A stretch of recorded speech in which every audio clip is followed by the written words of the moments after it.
So if you're wondering how they film this stuff, there's a guy sitting over there.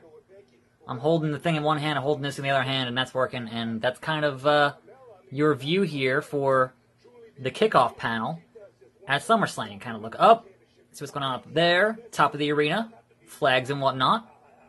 That's pretty cool. And of course, you look behind you. Oh, look, kickoff.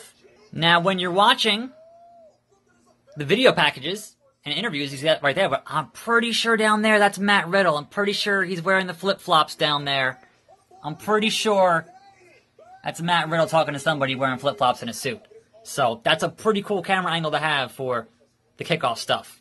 I dig it. Okay, for your on-screen interviews, you can see the camera guy. Because the camera guy is standing in front of...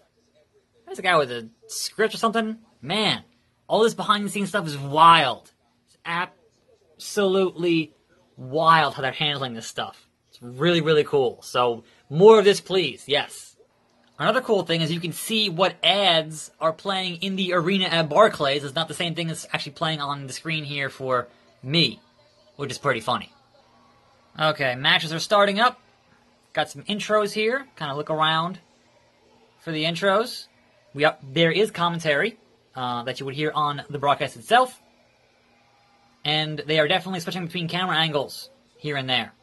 So, you get different camera angles depending on when they want to show you different camera angles. So not just, you can't choose them yourself, right? But you get different ones based on what they want you to see, which is fine, except earlier they were having the entrance, and there was a guy with the actual camera for the real show right in front of the VR camera, which is not good at all. Now, I will say, having been in the headset for about an hour now, I'm not feeling that great. And that's kind of a thing with each individual that, is the VR going to make you feel good or bad, depending on how long you're in it. And even not being in a game here, it does it's a bit rough after an hour. This is a 2-hour kickoff, so, keep that in mind. So I think they decided that having the camera guy in the shot was a bad idea, and now we're just seeing it like this way, like you would see it here on the regular screen and whatnot. But still, it's cool, because you can look down here, see who's hanging out down here in this area with the EMT guy and whatnot. It's cool stuff. What do we got over here, Sam Roberts? Hanging out in the VIP area. How about that? So, interesting tidbit, I just saw the referee tying the tag rope on the turnbuckle. I've never noticed that before in my life. It's not just there all night, they tie up before the match. Cool. Get up, Curtis Axel. Get up. I noticed that they totally cut the commentary during the commercials, but the match obviously is still going on. Also, a cool thing. But come on, Curtis, get up! Okay, I've been in this headset for almost 2 hours now, and I'm kind of just done with it.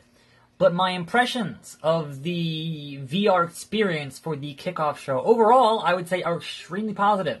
And I would totally watch an entire show being produced in this fashion. I think they totally nailed it 100%.